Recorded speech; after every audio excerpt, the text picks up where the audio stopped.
for the pair of rectangular coordinates point P, which is 6, 3, select the correct conversion into polar coordinates.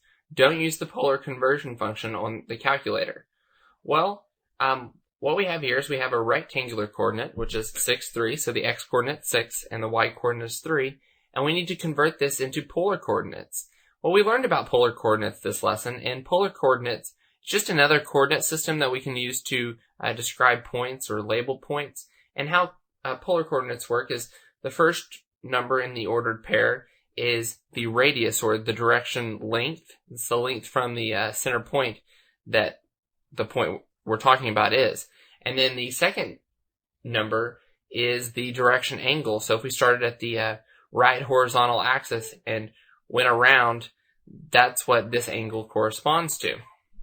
Well, let's draw a picture of this coordinate.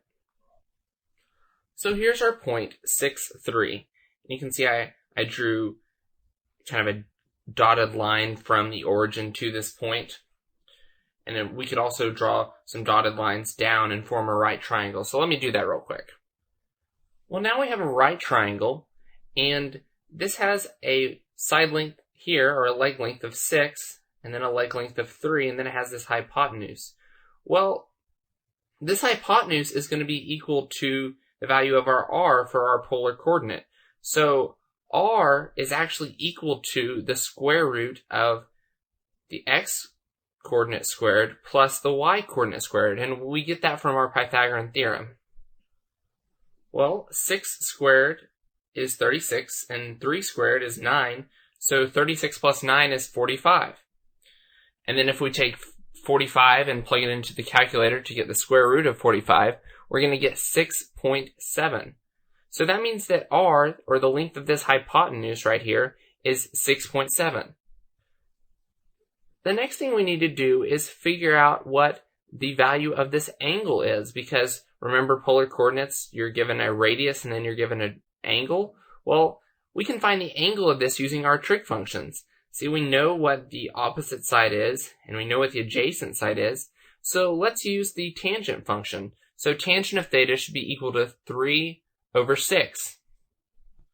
Well, we can solve this by taking the inverse tangent of both sides. So we're going to have the inverse tangent of 3/6 is equal to theta. And now we need to pull up our calculator so we can calculate the inverse tangent of 3/6. Here's our calculator, and the first thing that we need to do is check the mode and make sure that the mode is in degrees.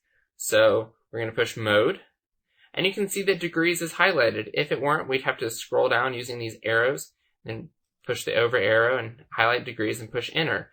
And then we can exit out of our mode. And the inverse tangent button is above the tangent button. So we have to push second and then tangent, and that gets us inverse tangent. And then we can type in 3 divided by 6, close the parentheses, and push enter.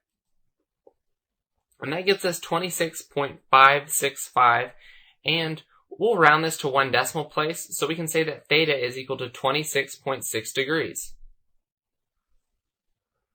So that means if we put this in a coordinate pair, we're going to have 6.7 and 26.6 degrees. Well, let's compare this to our answer choices. You can see that answer choice E is exactly what we've come up with, 6.7 and 26.6 degrees. So that means that the correct answer to problem 11 is E.